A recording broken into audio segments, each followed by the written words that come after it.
passionate about Cleveland sports. He's going in! Touchdown! Browns, Indians, Cavs, the Big Ten, and more. Cleveland is a city of champions once again! Andy and Jarid, Cleveland and beyond. A swing and a drive! To deep right! Here are your hosts, Andy Billman and Jarid Watson.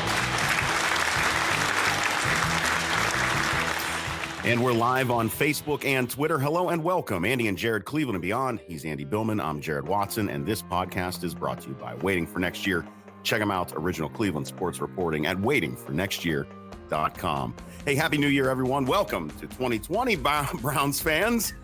The spirit of change has hit Berea once again after a predictable loss to the Bengals in Cincinnati. Browns' Freddie Kitchens was fired on Sunday. And then less than 48 hours after canceling a press conference, John Dorsey mutually parted ways as the rise of analytics is back in Berea. Paul DePodesta, remember him? He's leading the search committee to find a head coach along with Chris Cooper, J.W. Johnson, of course, Haslem's son-in-law, and of course the Haslems who will be making the final call. After the head coach is hired, this makes sense. Then the GM is going to be selected next. All while, so basically the coach gets to pick his boss. Well, help at least. All the while, somewhere in a cubicle, Elliot Wolf is still employed as the assistant GM. That's still strange. All of that and more to discuss as it is a very football-heavy show, and we will discuss the Buckeyes' loss as well, as much as that burns me. But first, get your abacus and data sheets ready. Oh, God. Yeah, Jimmy said the word data in that presser yesterday. He loves the word data. yeah, we'll get into more of this. Going on year 21 since 1999, and now searching for the 12th head coach and 10th GM. It's your analytics-driven 6-10 Cleveland Browns. Happy New Year, everyone. And this is, when last time we talked, I think we'll go from an order here for my opening thoughts. The big thing here is Freddie Kitchens is gone. That needed to happen. Freddie is a very nice man. Yeah. He's a good guy. My heart really sank when I heard about him crying on the phone to a reporter. I don't like to hear that stuff. Okay, I didn't know that, and that's terrible. That's news to me. I didn't know that there were tears, although I can understand it. I want to say it was Rappaport. I think it was Rappaport was the one who reported that, and that breaks my heart. Freddie's a good man. He was not a good coach.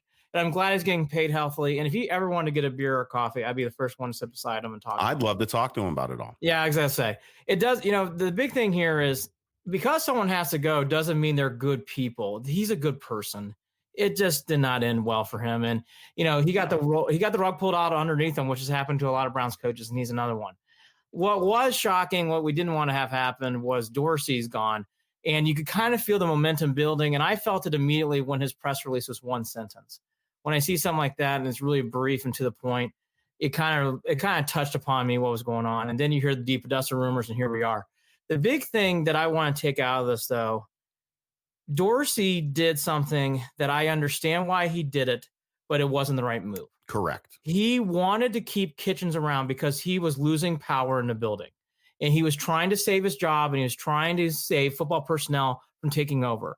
So it's, again, a fracture not only on the field, it's fractured in the building. What a surprise, when fractured forever. So it fractured again. Well, we wondered how this was going to work to begin with. You could hear the rumblings from the very beginning of things between DePodesta and John Dorsey. And we thought that Dorsey had the power. But throughout the season, it seems like there might be things that point to otherwise, and we'll get into those things too. Yeah, exactly. I think DePodesta had more of a hand. One example real quickly is Jannard Avery trade. But anyways, the big thing here, though, is, and this is where Dorsey, they say mutually part ways, but he's gone, fired, whatever you want to use the term. The reason why it didn't work out with Dorsey, though, is he did what's best for him, and I understand it, but he didn't do what's best for the team.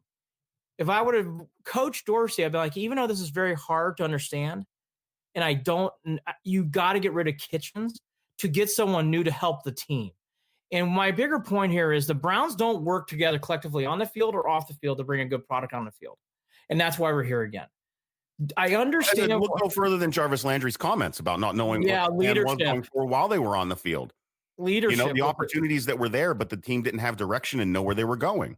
It does. And to my last point here, and you alluded to it. Analytics drove this season more than what we thought, and I think it explains why we weren't 10-6 with 6-10. Because there's a lot of inner fighting. I think it explains Hollywood Higgins. I think it explains David Njoku. I think it explains Jared Avery getting traded. All these things that we were kind of questioning all year. Why are these things happening? I think now there was more of a pull on the sideline in the press box than when we ever knew.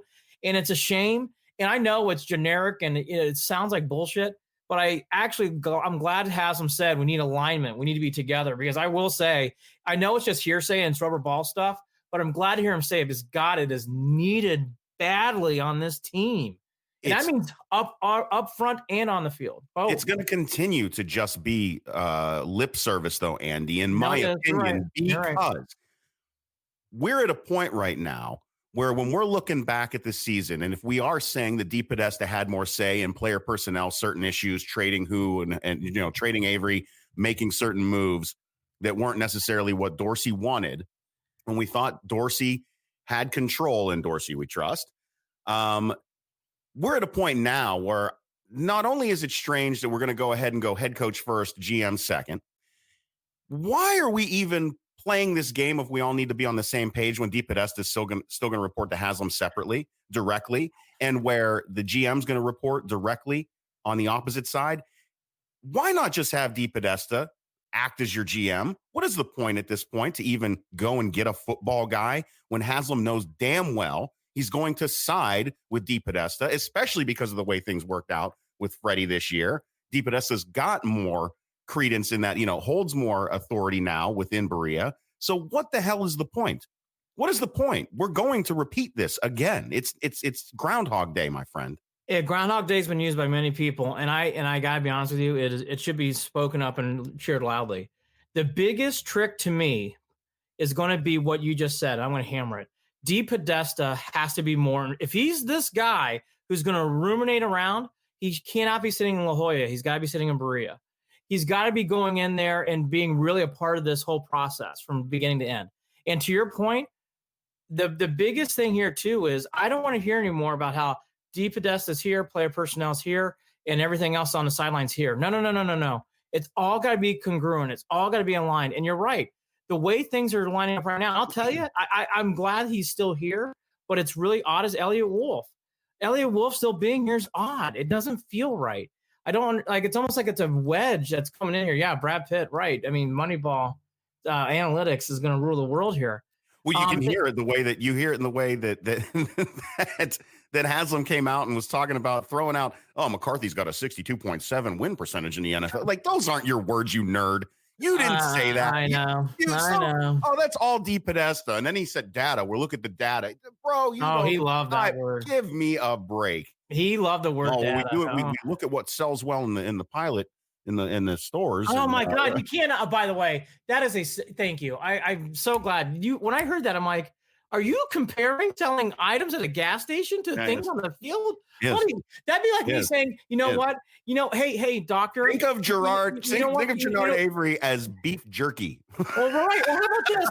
Coming to a doctor's office. He should be on the end cap of an aisle.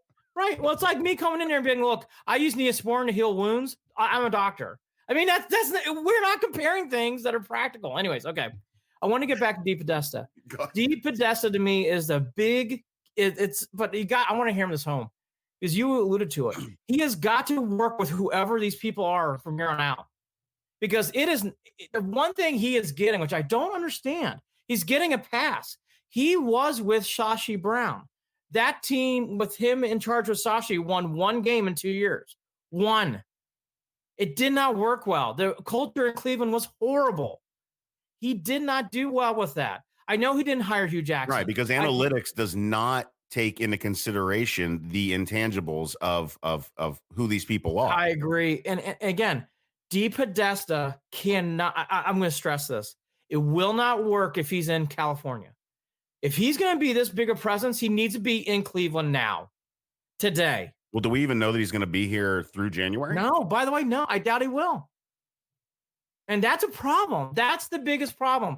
The bigger things I don't understand is DePodesta gets to say things, fine. He can have opinion. He gets to have a weigh in things, fine, whatever. But he's not there day to day. He's not working hand in hand. And again, the one thing that drives me crazy about this fucking team. Dorsey and him weren't working together at all. Not a surprise, by the way, but that's why it was a problem. I should have known better back in January when this whole fucking thing came up again with Stefanski and Kitchens. I should have known, as you and I talked about, and I go, this does bother me again, how you got Stefanski here and Kitchens here, and they went with Kitchens because Dorsey's the hot man on the plate. And now we reverse back again. DePodesta's back. I just want to stress this. I really hope DePodesta, because he's got this big presence on the team, is hands-on, on the ground, really trying to make an effort to be there to make his impact felt, because you cannot do this from afar. You can't. Doesn't work. It's not fair to sit on the sidelines, look at some sheets, look at some film, and then make comments. You need to be there day to day, Jared. It does not work for him to be in La Jolla anymore. He can't. If I hear that this year, I will agree with you. I think dooming is, I mean, you don't want to guarantee it, but it's that is going to be omnipresent. It's going to be a great job. It's Jimmy not understanding that he is by default building in wedges that don't need to be there. Well, right. And DePodesta too. I don't want to hear DePodesta needs to, I can't say it enough. He needs to be there on the ground now. He needs to be packing up and moving to Cleveland today. The job starts today, right now. Well, because otherwise, the way that he's got Jimmy apparently wrapped around his finger, it's almost like he's selling snake oil at this point. I know, that's my point. I mean, you can't make judgments. It isn't a video game where you put things in place, or it's like Risk, and you roll the dice and you hope everything works out and you hope you get sixes and you get to the next country and you keep moving on. No, in this case, you need to be on the ground to see what's going on. Interact with people. It's a big part of life. And my God, it's a big part of football. And you've got to be a part of this. I don't understand how a guy like that who's making these kind of choices did it from La Jolla. He got away with it fine. So starting today, I want to hear about him being in Cleveland all the time. And honestly, I think, Jared, he needs to have a Dorsey-like presence. He doesn't need to be vocal, but he needs to be seen, needs to be felt in Cleveland. That's the thing that bothers everybody about DePodesta and bothers me. We haven't felt him. He's a man behind a curtain. He's a man behind a curtain, right. I couldn't even throw him out in the lineup. In fact, I'd point the dude who played his character in the Moneyball film. Because I don't know what he looks like. I don't know. I just think there's so much mystery about him, and he has so much control that I think that's what drives people like you and me and others crazy. Because we can't get. Well, and the irony of it is he's been there longer than anyone else since 2016. Since 2016, no one else has been around at that level around the Haslems. Seven combinations we're at now. 7 combinations, GM and head coach in 7 years and 2 months. It is. It's amazing. That's where we're at. Oh, so going back to yesterday with the, I don't blame you. I had one yesterday. That's because I drank too much coffee. So going back, probably because of this. Then I ate a bag of chips and passed out last night. I'm off to a real healthy start here in 2020. Oh, well, I'm on dry January, so there's that. Although the first didn't count. By the way, Cool Ranch Doritos on sale. Thumbs up. They are wonderful. You know I don't eat that in my house. My God, they're delicious. Worth every fucking nickel. And 2 buy one, get one free, man. Again, what a way to start the year. Okay, so the big thing from Haslem said a lot of things. He gave us some context. I think a lot of it, do what everybody's saying. It's political and whatever else, and that's what he's supposed to be. That's fine. But at least we got some things. The big note here is, which we all need to hear, John left because he did not change his contract. He wanted to change the position, and he won't get into details, which, by the way, that is what he has to say. I don't have a problem with that. But it gives it to the bigger point here. John was going to be demoted, and Dorsey didn't want that. And I do think that's wrong. Freddie, I got to say it one more time. Freddie going was good. That was the proper move. Dorsey should have stayed. And they should have worked this out. Why would I don't understand? Demoted? What? I know. I just don't get it, dude. But Jared, that's the thing. I don't get it. Why can't? Here's the thing I don't understand about the Browns. I don't understand this about life sometimes. Why can't DePodesta and Dorsey talk on the phone or do a conference call and work this shit out? Because if DePodesta is still going to be this player dude doing whatever else, and like a president doing this in Cali, then why can't Dorsey be there? I don't understand. The Dorsey firing was too soon. He had a very bad year, and he made a very bad hire. And again, the one thing I would tell John, if I could get into his ear, like, I understand why you did it. It's not crazy, but you should have let go of the Freddie Kitchens dream. you should not have wanted to bring him back. Well, here's the deal. He probably would have felt a lot easier in doing that if he didn't have to be competing. I know. Yeah, I with agree. power I agree. with DePodesta. So again, it's Jimmy fucking Haslem's issue. Well, okay, let's get to him for a second. Yeah, let's talk about how all of a sudden there's rumors about Urban Meyer and he wants to sit there and go only NFL people, where I feel like he's lying to my face when he says it. I gotta be honest with you, Jared. I think the GM job is more easier to guess. I think the head coach is a crapshoot among whiskeys on a Sunday night, and then whoever's the hot name is the hot name. Yeah, where I'm sitting here thinking to myself, if McCarthy came into the office after putting in the work he did in the offseason, I just say hire him right now and call it over. I don't see a difference. 6 and 1, half dozen the other. Doesn't matter. Take the guy who's proven it, get him in there, and let's go. He's the only one I'd want picking a GM anyways. Well, I agree with you. I mean, let's go through the head coaches. McCarthy's number one. I agree with you about McCarthy. He's being tied to John Eric Sullivan, I believe his name is. Let me make sure I got that right. That is the GM who used to work. Yeah, John Eric Sullivan.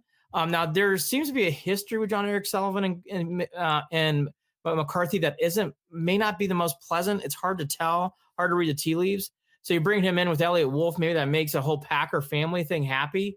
I will say for Elliott Wolf's job, that makes a lot of sense because you can keep Elliott Wolf, you can keep Eric, and you can keep everything going. Is that why you think Elliott Wolf is still hanging around? I do. Actually, Jared, I do. I think, and I'll be honest with you too, I think they realize this is where the Haslems are kind of caught in between. They realize, though, that Dorsey did some good because you know why they couldn't clean house? Because he actually built some personnel on the field. And they realized. Oh, there's another. Let's talk about this one.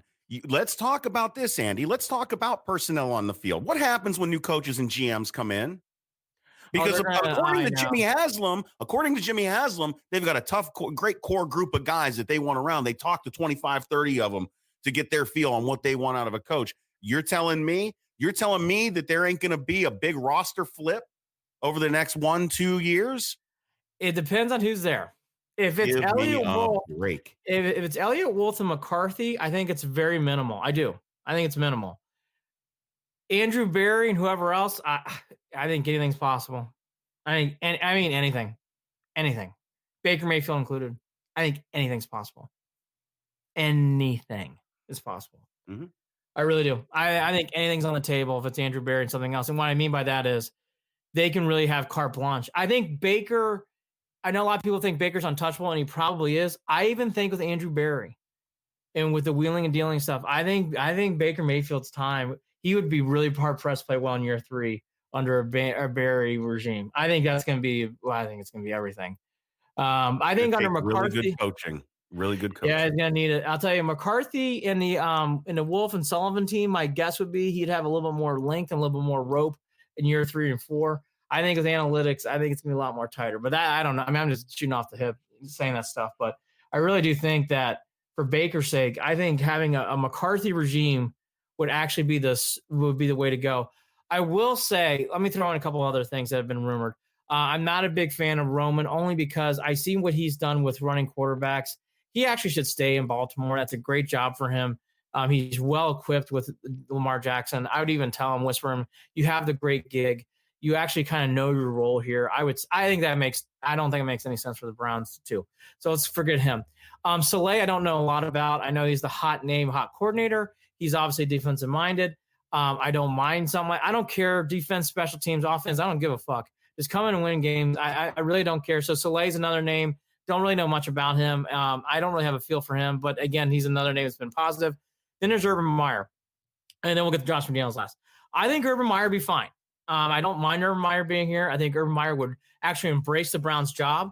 Urban Meyer has a hammered fist, so he's going to fight for things on the field more than others would, and he'll have a temperament.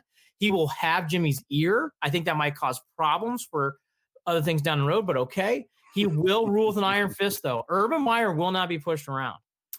He will not be pushed around. That I agree with, but with Garrett finally out in Dallas. Oh, I know. Hey, look, that's a whole different scenario. I think Oh God, we could do a whole podcast on the Cowboys. Let's save that. Well, okay. Basically, all I'm saying is it's even less likely now that Urban comes. That's all. I'll be honest with you, Jared. I think if the Browns don't harp on McCarthy, I think McCarthy's going to be in Carolina or New York. I think they need to hop on McCarthy fast. I don't think he's going to be. That's what I think. I don't think it's going to be long for him on free agency. I really don't. I think he's going to be bought up. I really, really do.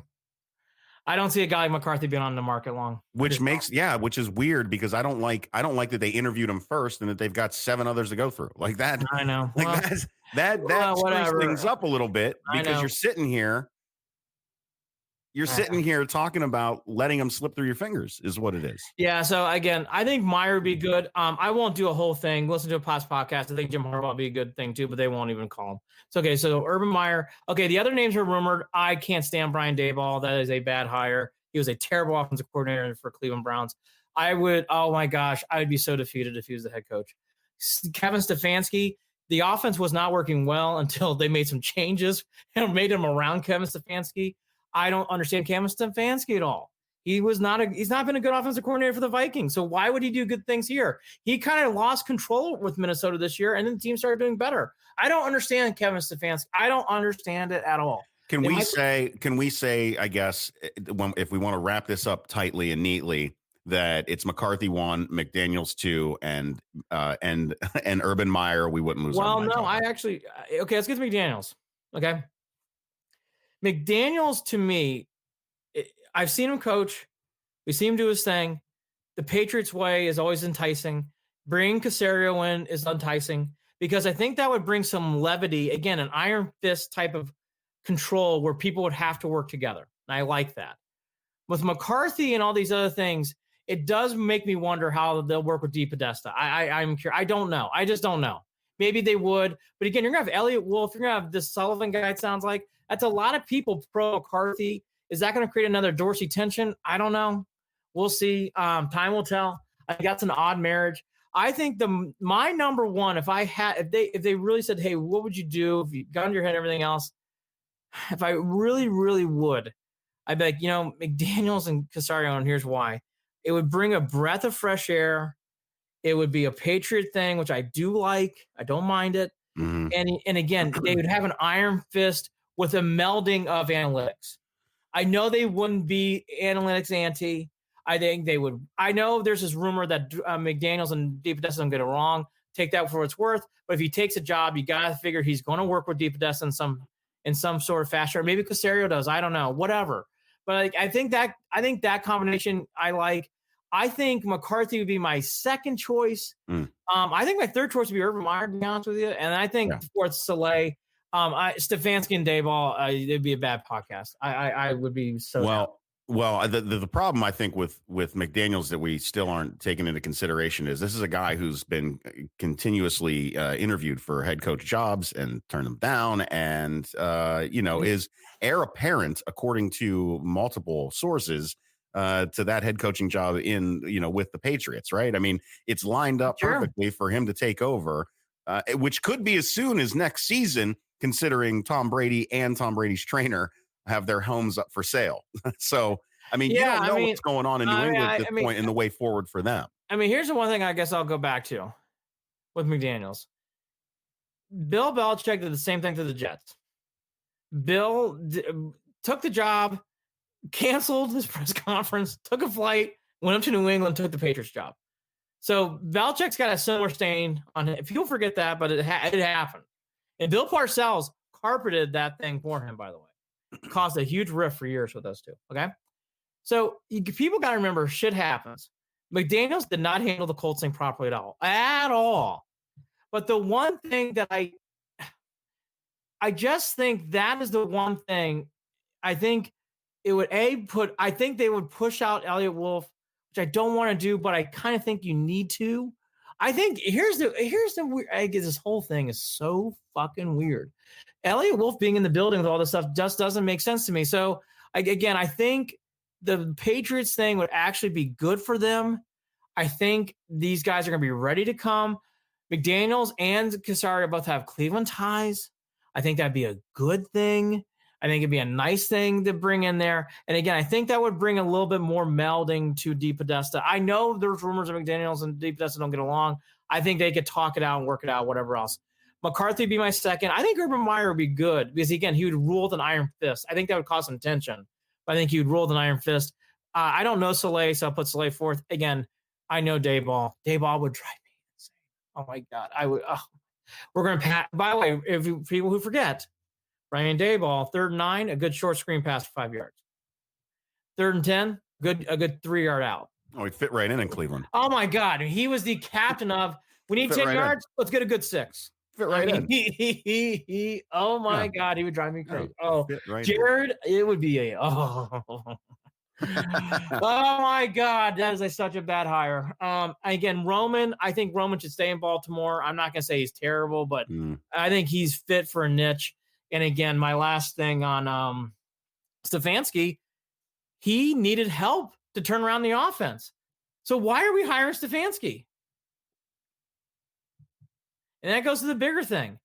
The reason we're hiring Stefanski is if we can't get the other guys. Well, okay, so let's that's get to the in play. We're in play for another one of those sessions of we're going to interview some quality folks. Yep. It doesn't work out. Part of it probably is because they can't come to an agreement on the role that DePodesta is going to play in regard to their own decisions. Yep. And they say no. So it's next man up, next man up, next man up. Eventually you got Pettin as your head coach. So ready for this? You want my prediction on what I think will happen? Yeah, I think it's going to be Stefanski and Andrew Berry. Oh, God bless. All right. I really do. Okay. I think second is McDaniels and Casario. I don't think McCarthy's going to happen. I just don't. I just don't think it's going to happen. It makes too much sense. That's the reason why I don't think it will happen. Like again, how about this? If I were hiring, I would hire McCarthy. I would bring in the Sullivan guy and Elliot Wolf. What I think is best for the Browns is actually the Patriots because we're a little nutty. And then what I think is going to happen, I hate saying it, and nothing against Andrew Berry. Andrew Berry needs a second chance. So let's see what he can do as GM. But I think Stefanski is really in play. I think he is so in play. Cool. Oh my gosh. How excited are you, Browns fans, for all of this? Oh, Isn't this fun? Gosh. Isn't this fun doing this every year and a half, every 2 years? Isn't this fun? Again, This is a blast. Needed help with his offense, and that's his big claim to fame. This isn't really Stefanski leading the Vikings offense. Well, I mean, I don't understand. I don't fucking understand. Anyways, a lot of Hobbit in Cleveland if that happens. Okay, so all that to be said, let's go back to Jimmy's press conference. So we learned why John left, and again, just repeat one more time. I really felt John deserved a second chance. I know it was a bad hire. You hit it, and I said I understand why he wanted to bring Freddie back because he's trying to gain power and get a proud personnel shift against analytics. All that to be said, that wasn't the correct move by John. He should have let that go. I think that would have helped out saving his job. I really do. That's all to be said. That's gone now. He's gone. I wish John best. You know, we talked about the Freddie Kitchens era. John Dorsey was a great excitement in Cleveland. I loved his passion. I loved his buddy boy attitude. I love all that stuff. I wish John well, too. I would buy John Dorsey a beer. John was by far the most fun. Next to Phil Savage, Phil and John were fun GMs. Fun GMs. I really enjoyed both. Really enjoyed John. I thought John made some good choices. Some draft picks did not work out as well. The head coach hire was not a good hire at all. All that to be said, though, John did a lot of good for Cleveland. And I will just say this one more time. You want to just go – people have been bashing Dorsey. 13 wins compared to 1 in 2 years. Listen, okay. If you're bashing them, I don't know how you kill. I don't understand that either. Again, the only thing is Kitchens. Like let's just think about Ray Farmer and then tell me you want to bash John Dorsey. Mike Holmgren, Eric Mangini. Yes. Eric Mangini. Yep. I mean, Eric Mangini, good coach, not a good GM. We learned that firsthand. Mohamed Massaquoi, example A. So I mean, remember that? Muhammad Massaquoi, Brian Robisky. Even Buckeye fans didn't like Brian Robisky. Anyways, all that to be said. Right? Muhammad Massaquoi coming across the middle. You can't find him, but there he is. Boy, remember Greg Little's got fast. He's fast. What's the downfall? Can't catch. Oh, man. God, it's another great. All right. Let's not go back down memory lane. It's all the same. It's all the same. Same as it ever was. So Haslem, his big thing was alignment and organization messaging yesterday. That was on Thursday. The big point he made was getting the right people in place in alignment. It is by far brutal. I will say though, I like that he said that, but again, I'm not naive. That's just Groundhog Day. Groundhog Day. Heard it once, heard it twice, heard it 1,000 times. Why'd you bring Elliot Wolf back? Because we like him. Andy, we don't know what's he gonna do. Andy, there's a reason. Is Elliot Wolf part of the church? There's a reason that there's a hashtag sell the Browns picking up steam. Sell the Browns. Hashtag sell the Browns. I will remind people. Because I don't know if I'm ever going to be able to invest my energy into a team with an owner that doesn't know what the hell he is doing. Unless we get really lucky. The good you got to hit the lottery. It's got to be an accident. They got to slip and fall into success. We have tons of data, though. We are going to know how much popcorn's bought. We're going to know how much soda and beer is sold. How about reverse analytics to figure out? How about this? How they about can look back on all their dumbass? Oh my God, yeah. Remember Cam Irving? Remember Cam? How about? Hey, remember Cam Jordan? I mean, Jordan Cameron. Remember that? Jordan Cameron, yeah. Wait, who we drafting? How about Cody Kessler? Cody Kessler ranked really high in analytics. If you ever watched him play at USC, anyways, forget right, forget that. If you watch him play at USC, you know he stunk. But I mean, hey, you want to draft him anyways? Okay, cool. By the way, put him in. I mean, just on. Does the guy on the street in Cleveland? Did he use analytics to help pick Johnny Manziel? Oh my God! Thank God that wasn't. Was that analytics? I don't think it was. Was that analytics? Oh God! It's all blur. It's all blur. All right. The GM will have the final roster say. This whole head coach is hired first thing. I actually don't believe that. I actually don't. I think all this is one big hire. I really do. I don't think the head coach is being hired. Yeah, it makes sense that way. I'm sorry. I know they said the head coach hired first. I think this is a joint marriage. They didn't want to say it. Which again could make sense. It could just be again Jimmy's ridiculous way of explaining it. I'm starting to learn what he says is the opposite. So what I said is like, okay, it's the guy is so full of it. He's either full of it or his mind is changed so easily. I can think of a couple other business type leaders that like to make dumbass decisions based on whoever's in their ear last. But I'll leave that for another show. Urban Meyer was not confirmed or denied. I think that is the one thing. Okay, now do you want good theater? Do you want a good soap opera? If the Urban Meyer is not hired by the Cowboys, he will be talked about in that place. Urban Meyer's loved by the Haslems. I think that is going to play. I don't need to see Urban kneeling on the sidelines because he's got his head bumping. But he had his hands on his knees on that big play against Clemson. He was ready to go. He's ready to go. Well, I guess it's better than having your back to your team when your defense is on the God. field. Talking about oh, poor Freddie. All right. Multiple fucking plays, multiple games, multiple times, talking to his team when the play is going on the field. Why the fuck is Dontrell Hilliard playing in these spots in the game? By the way, you want a positive? That kid Johnson turning kicks against the Bengals, he's a keeper. I liked him. He was good. Well, then we'll trade him. I know. Well, he doesn't rate in analytics. So again, I think Urban Meyer. We got a solid core, guys. Again, Urban Meyer, I think would be. I think he's an interesting thing if he doesn't get the Dallas job, because I believe he will play big in the Haslem's head. To be seen, because if the Cowboys open up the truck and they back up the Brinks, he'll be there. And by the way, if you gave me a gun in Vegas, who do you take? Stefanski, Berea, and Cleveland, Urban Meyer to Dallas. Well, here's the other thing. This hire is going to cost the Haslems a lot. There's no way anyone comes in here for any less than 4 or 5 year contract, correct? And that doesn't guarantee that person's even going to be here, but they will be paid for 4 or 5 years. How about this? Stefanski, I think those other guys will not get as much. Like Dayball, they're not going to get that much. Why would they get that much? El Cheapo. We'll see.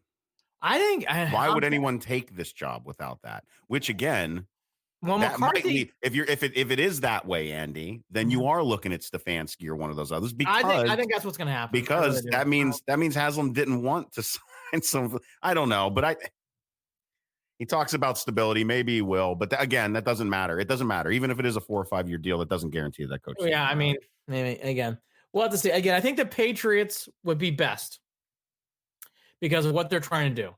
What I would do is McCarthy and Sullivan and Wolf until DePodesta to move, or Meyer or Jim Harbaugh. And again, all those other guys. I don't know Saleh. I don't have a vibe or feel on Saleh at all. I really don't. So I don't know one way or the other on what he would do or not do. The one more point about this whole thing yesterday, this Elliott Wolf situation is also interesting. And again, we kind of heard upon it, but let's hit it one more time. Normally, you would kind of more clean house. The Browns didn't do that. They kept Wolf around. Listen, if they're keeping Wolf around, I think it has to do with McCarthy.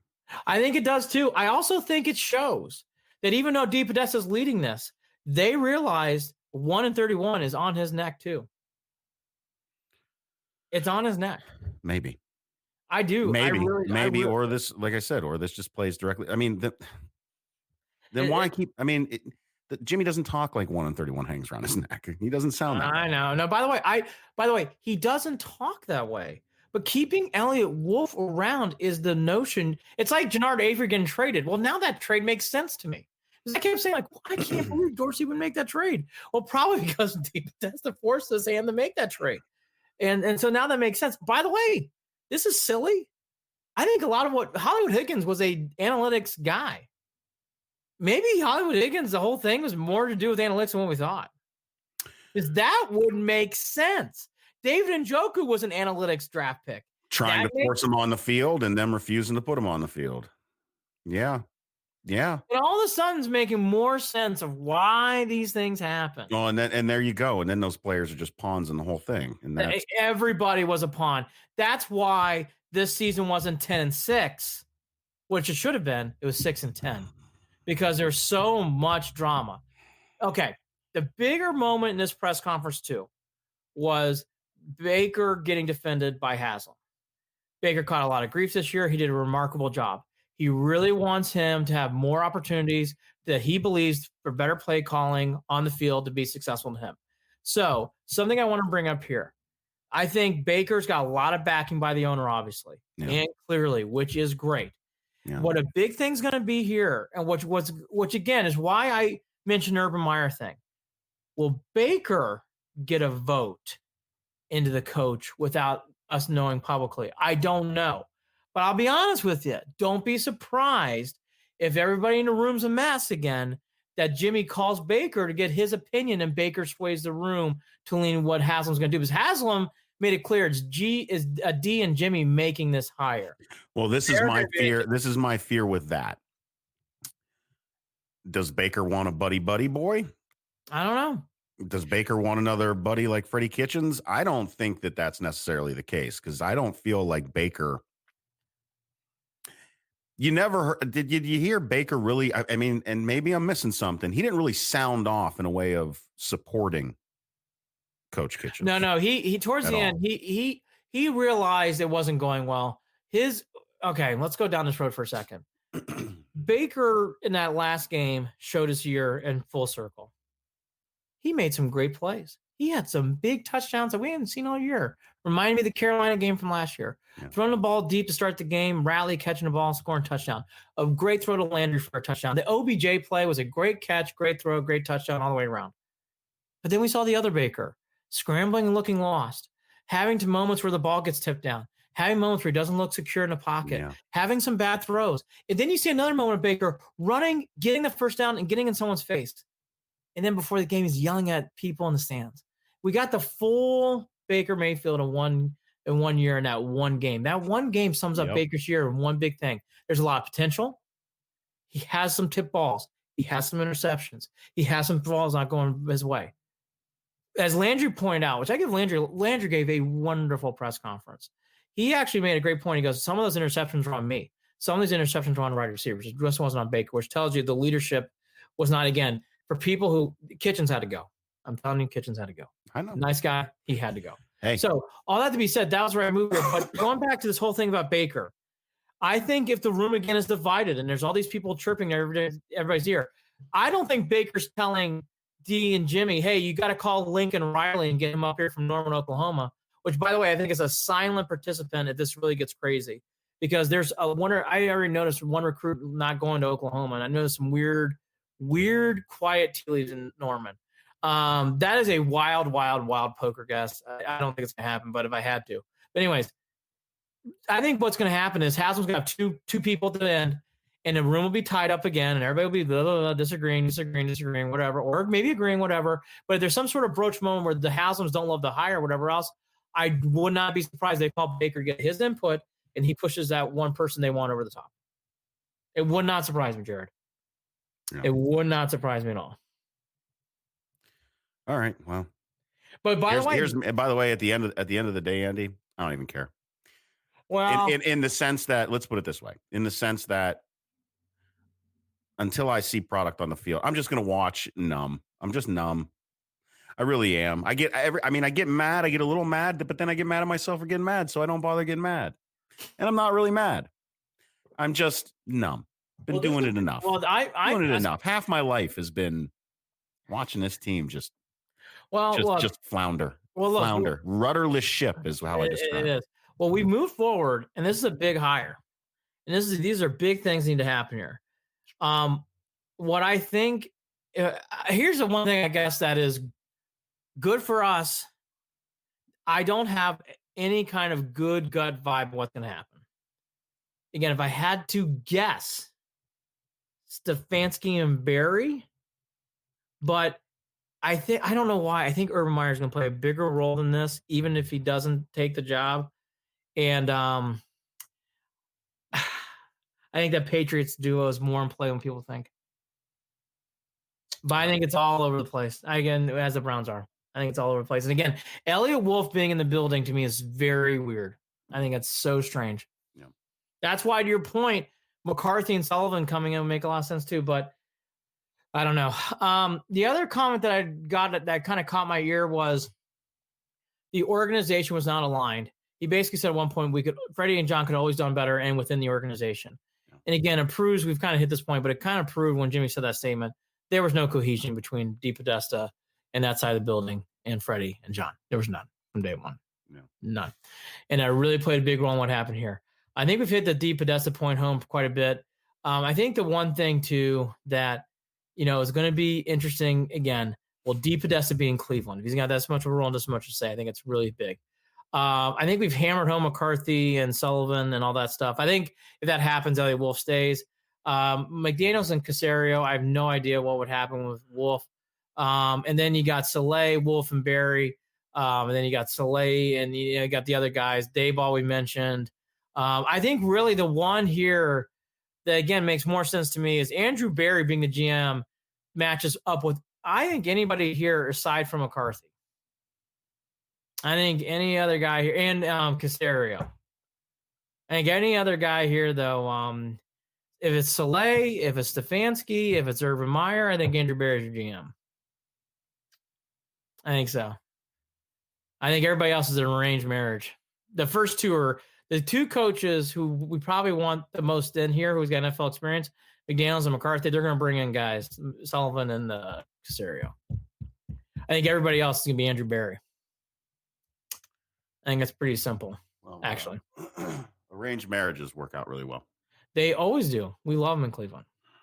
And I think we've had Eric Bieniemy is going to be interviewed too at some point, even though he's getting no traction and they have not even scheduled a date for him.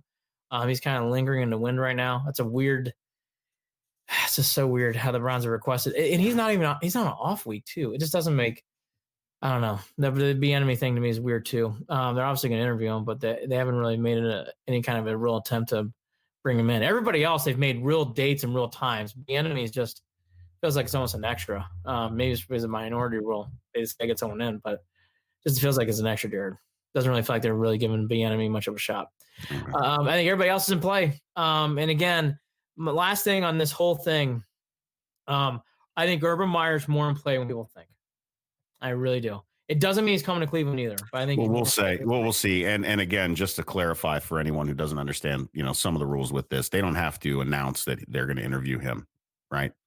They could. It's these other guys. They have to announce it. I think the Browns do send out a press release though. Anytime a guy's been interviewed, they put out one from Roman yesterday. They put one out from McCarthy. So they always do. I mean, the Browns are pretty true for everything they do. Weird. They do put out press releases when people go out there. Well, then if they are going to do that with Urban, it's going to come out last minute and it's going to be a surprise, I guess. Yeah, I don't know. Again, but in my mind, if Urban's that hot on their radar, then they've already been talking. I think he's that hot on the Haslem's radar. Well, then they've already been talking to them. Yeah, well, but who knows? Because that's another issue that we could talk about at some point. Is Browns? I'd love to go in and help out with Browns, or maybe I wouldn't. Maybe I'd love it. Maybe I wouldn't. Go help out with some Browns PR. That office. I'm sure they probably want to pull their hair out every once in a while too.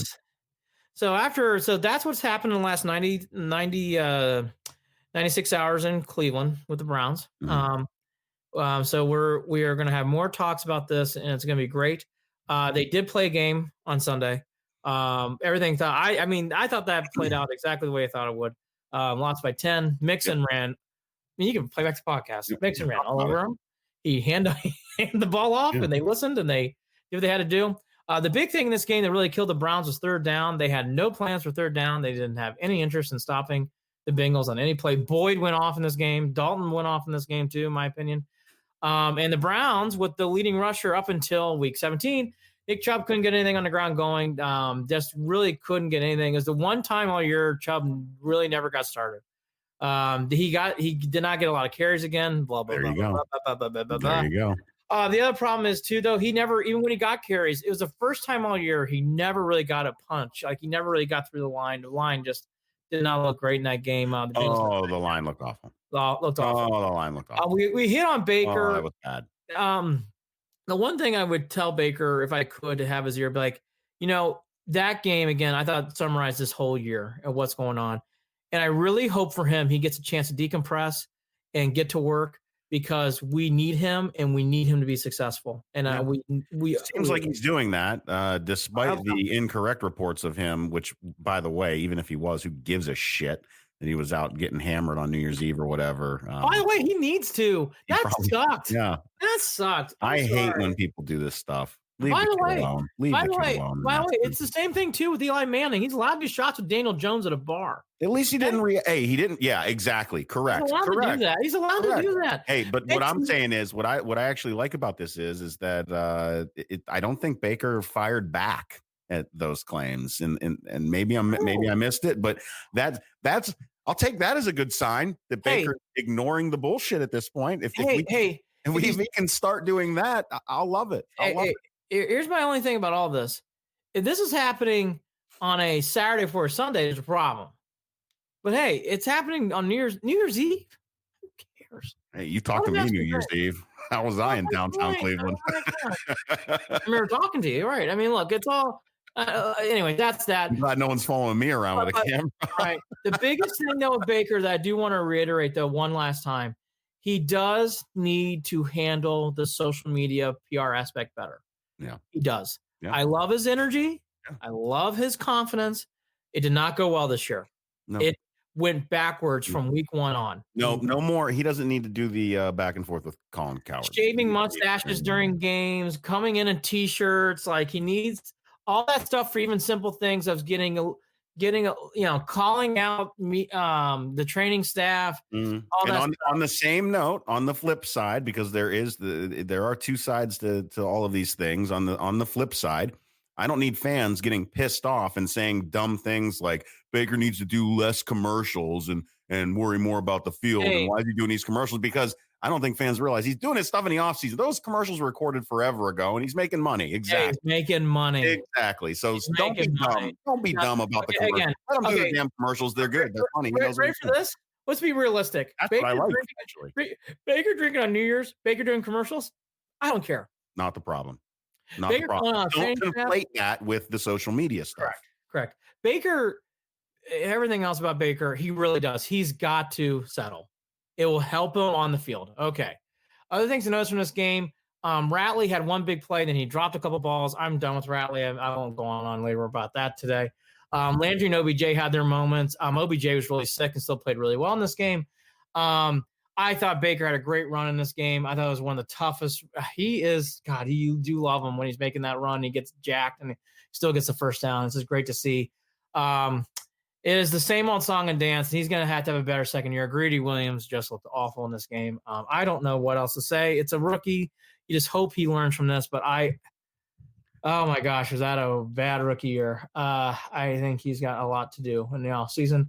And this is the first game, too. I didn't feel Hunt. I didn't think Hunt made any – wasn't his fault. He just didn't make any appearance. I don't remember making a play. Just kind of came and went in this game. They had no plan. They had no identity. No, and that's what sets up for this. So. Yeah, exactly. The other player who stands out on tape is Burris. Burris is a good player. They need to bring him back. I like Burris. I like that kid Johnson. I thought those two really stood out in this game as positives. I think they need to bring both back. I like Johnson returning kicks was good. That guy can. That's something we got here. I think a quiet story, which is not for today. A quiet story is Cyber in this kicking, but I don't want to get into it today. But this mixed extra point stuff, I'm just telling you. Yeah, wasn't a clean year. Wasn't a clean year. No, there were blips that made you question what's going on. Yes, you could almost feel them too. The times that he would miss. Yes, you could feel. The other big thing that happened on Monday was Landry's press conference. I thought he really talked about, you teed it up, leadership, the identity of who we are and who we are trying to become. No doubt everyone's trying to win. I just don't think we knew how to do it, end quote. I mean, that's something that came out of Landry's mouth. So that is something where you could tell he needs to feel it. The other big thing that came relevance is he's going to maybe be out for 6 to 8 months if he has surgery on his hip. So he's going to have some major stuff done to him. And by the way, that guy is really tough. I thought he looked tired. He wasn't tired. He was hurt. He was really hurt at the end of the year. So the other big thing that he really put it on us on, which I'll hit again, is Mayfield. I am responsible for a couple of the picks for me just looking at him, and he's aware of it. And there's no doubt in my mind he will correct it. He also said the sense of urgency needs to be up. And, the last thing to hammer it home, in case everybody who wanted to defend Freddie was a hardworking guy, wasn't in over his head, but he tried his best. Basically, he's saying, look, it is what it is. Yeah. The tape showed it. We can feel it. And the way that Landry talks about Baker, man, those guys really need to stay tight through all of this. Baker, Jarvis, Odell, Kareem Hunt is in that group because Kareem's been hanging out with Jarvis and Odell, I think. And even though Nick Chubb's the quiet storm, keep him close as well, obviously.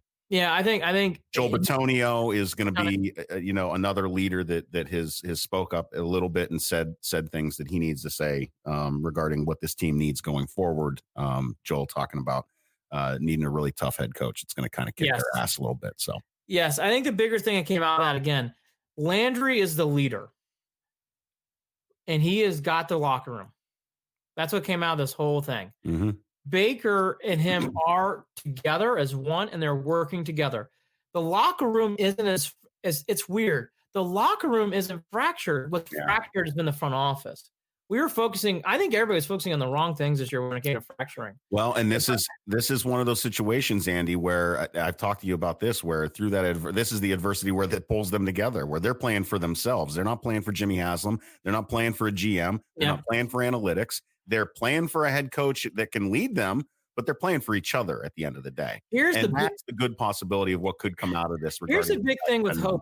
Right, I keep cutting you off. I'm sorry. The big thing about hope, to your point, there have been many owners who are shitheads. And I'm not saying the Haslems are shitheads, but there's been many owners who have been shitheads, and they've won big. You can win despite ownership. You can do it.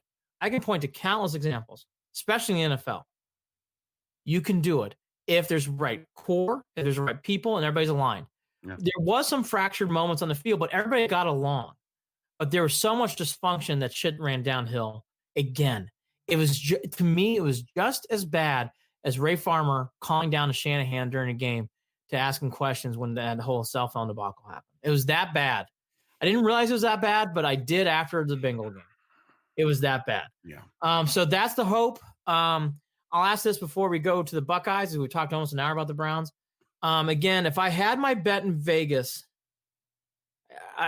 little, not loving it, little towards Stefanski and Barry, then a close seconds, the Patriots duo, and then McCarthy. Right. And I think Urban Meyer's a wild card. I know this in my heart. I know he's a wild card. I really do. I would not be surprised. And by the way, the Haslems have gone down these roads with coaches like Chip Kelly and whatever else, and it hasn't worked out. So don't be surprised if we go down these roads again. We've gone down roads with big name coaches coming over from college to pros, and it's not worked out. Don't be surprised if it happens again. I can see that rodeo happening one more time.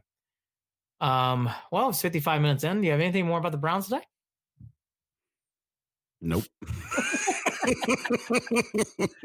We will do another podcast next week. So, listen, I gave up another little piece of my soul this season, and so I'm just ready to do it again next year, I guess. I don't know. Whatever. Well, there's good news for DePodesta. These next interviews are being done in San Francisco, so he can just drive up and be in person for those. He's got to be in Berea. He has got to be in Berea. Oh, my gosh. Can't say that enough. Okay, let's transition to the Fiesta Bowl. So the first game of the day was LSU getting a warm-up game from Oklahoma. I just want to make this one footnote about that game and that conference. The Big 12 had a terrible bowl season. If it wasn't for Texas being Utah, that conference would have gone over in bowl games. The Big 12 was a joke. Oklahoma looked outmatched, outclassed. It's one thing to lose LSU. It's one thing not to be competitive. That game went 35-7 like that. And Joe Burrow played great, and LSU is very good, but my gosh, Oklahoma's got to put up a better performance than that.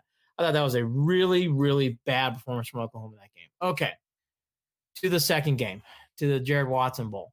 So I can lead off if you want me to. There's a lot of conversation about referees after the Clemson game.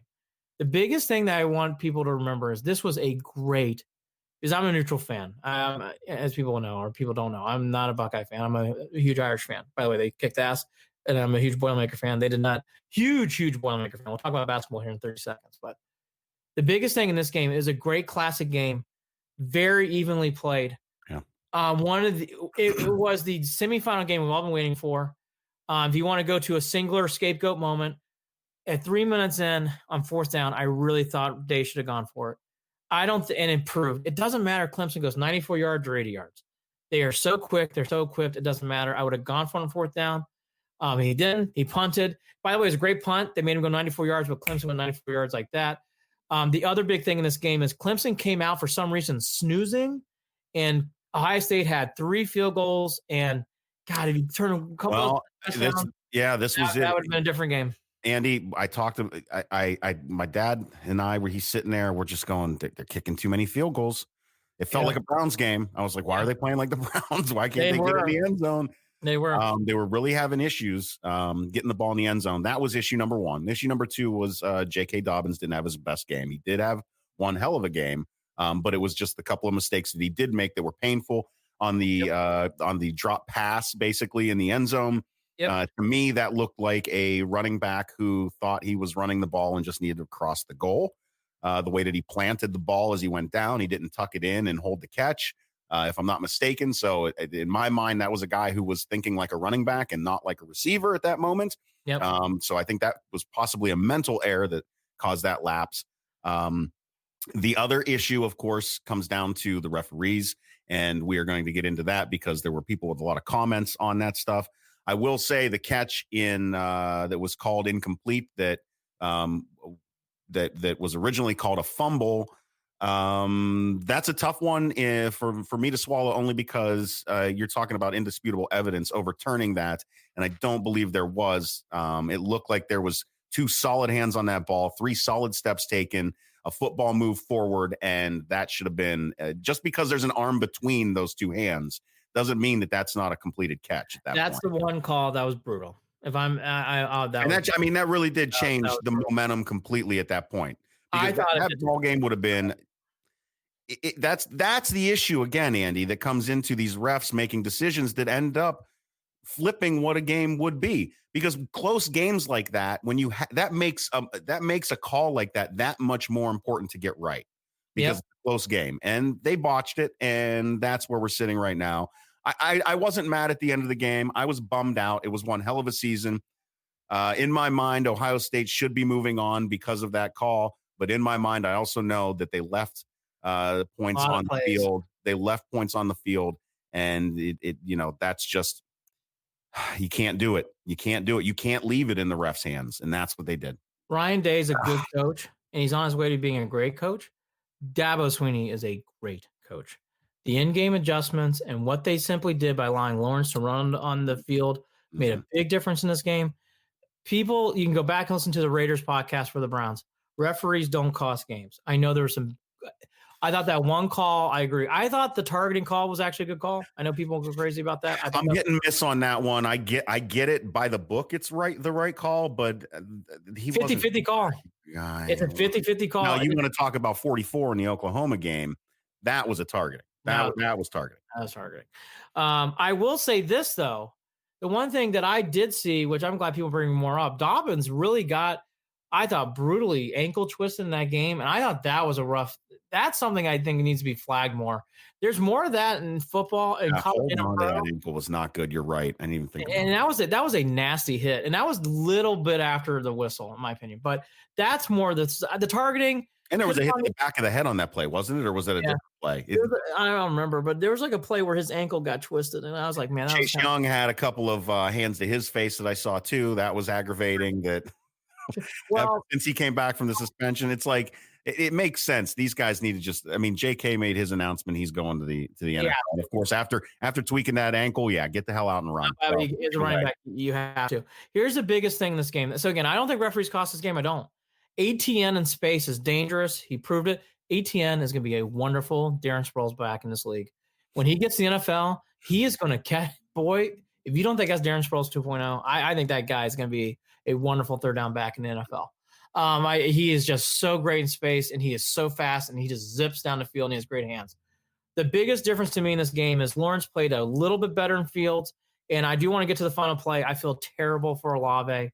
Yeah. I've seen replays. If Olave runs his route, that would have been a touchdown, I think. I think that gets forgotten. That was just one of those miscommunications. All it was. It was painful.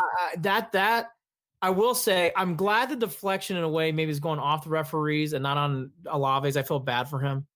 That was just something he did, and he thought he was doing good for the team. Day had some good comments after the game about it, and he just felt, obviously, Olave felt shocked. Oh, and let's not bury this, by the way. Coach Day, what an outstanding first year as a head coach. Oh, no. He's unbelievable. He has come in and done with all the questions that were up there at the beginning of all this, Andy. Is he ready? Is this really going to work? Oh, the boosters are standing by. This ain't going to stand. If he loses 1, 2, 3 games, we're going to have issues in Ohio State. It was the cleanest handoff that you could have ever asked for between him and Urban, and that guy was ready day one. You can see it anytime you watch him talk to that team.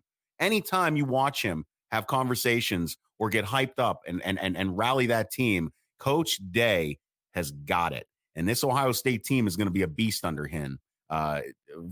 We know for sure next season and hopefully for the years to come. Unbelievable how this and that's something I wanted to bring up. His experience, it reminded me of where Dabo was 4 years ago when he first went up against Saban. He just doesn't have the chops yet because Dabo proved in that game. There were little things he did. Yes, correct.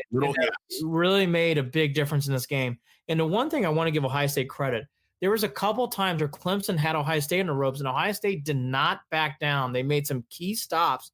They made some big tackles that kept them in the game. Ohio State was right there. Look, there are 3 teams on any normal year. Ohio State, Clemson, and LSU on any normal year would have won that championship. that happens that these three teams are all playing the same year. That's why I love that game. If you could be a coin flip again, you play Ohio State and Clemson again tomorrow, and Ohio State might win that game. Ohio State, LSU. It really is a all coin those three flip. teams are even. I'm telling you, they're dead even. They're so close. Yeah. They really are. It's just hard. I mean, that's the thing about this game. Is I read some people saying, well, one guy who's a neutral observer, the better team won. I'm like, if Chris Olave runs his route, I think that's a game-winning touchdown. Think about that. That's how close it was. Mm-hmm. That's how close it was. So It was a wonderful game. It was one of the best playoff games yet. I know Clemson and Alabama played a couple great tight games. I thought this was better. I love this game. You could not get a vibe for who was going to win the entire time you watched it. I thought Ohio State left points on the field in the first half. I thought Ohio State should be commended. They made big stops in the fourth quarter against Clemson to keep them around. Lawrence was the difference in this game and ATN. ATN in space is just too dangerous. And Ohio State's offensive mistakes. Yeah, I know. Mm-hmm. They had some. And again, they'll learn from it. They'll be better from it. And again, if you want one on Coach Day, on 4th down and 4, or whatever it was, 4th and 3, go for it next time. It's Clemson. It doesn't matter if you give them 70 yards or 94. Just go for it. You got to put them away. Mm-hmm. I thought that punt was a big mistake. Anyways, all that to be said, it was a great game. Wonderful, wonderful game. I know it's tough to pill to swallow for you and many other Buckeye fans, but I just want to commend Ohio State. I thought that was one of the best playoff games I've seen yet, even comparable to Clemson and Alabama. It was really that good. I mean, very, very, very good game.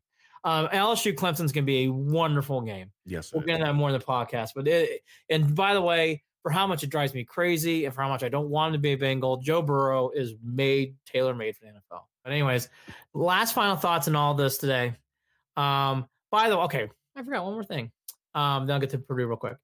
Gene Smith, though, and if I were Gene, and I understand the passion. You're playing to your fan base. Telling a reporter something in a text message to feel free how pissed I am, end quote. Gene, I don't know if that was a move. I don't. Come on. You're the AD. Come on. Put your AD gap. Let's Day players saying that. I get it. AD. Yeah, I mean, you're. Yeah. It definitely. That was weird. That was a weird thing. I don't think that came off well for him. I thought Day handled it well. Tough pill to swallow. Those kind of comments. I get that. Gene Smith, feel free to share how pissed I am. Okay. Ooh. In a text message. So. Somebody take his phone. Too much bourbon, Gene. Too much bourbon. I'm not overly angry at it. I can see in the heat of the moment, but at the same time, not. You're an AD. Put your AD hat on. I know. Put your AD hat on. Okay. Two more things about bowl games. Love the win for Minnesota. That was a great bowl game. Last night's bowl game too was exciting. And boy, can Jim Harbaugh just knock it out of his own way. My gosh, Alabama. Then Alabama's a better team, but my gosh, that second half from Michigan was. Yeah, it was. I know. That was not good. Michigan's got every year. I don't know how they keep moving forward with him. We could do a whole show on that. That is an interesting development. Okay, real quickly on Purdue, just to get this off. It's one of the best college basketball games I saw all year again. No one watched except for me and probably thousands of other Purdue fans and Minnesota fans. Loved how Purdue played. That was a Coach Painter gutted out win. And I'll tell you the one thing I love, no Joel Eastern, 0 points, but had some of the biggest defensive stops you'll see all year for people who I know we have some West Lafayette listeners. I think Purdue is a year away. Next year, Purdue is going to be so good. And on the flip end, if you're an Ohio State fan, I think Ohio State is legit top 5, top 10, and the Big Ten is loaded. The Big Ten is loaded. Losing to Minnesota just after Purdue played Minnesota, losing to Minnesota Ohio State fans is not as shameful. Minnesota's tall, good, and fast. Saw it in person last night. So losing to Minnesota at the barn, not a bad loss for Ohio State. Not a bad loss at all. There's going to be a lot of Rutgers is better.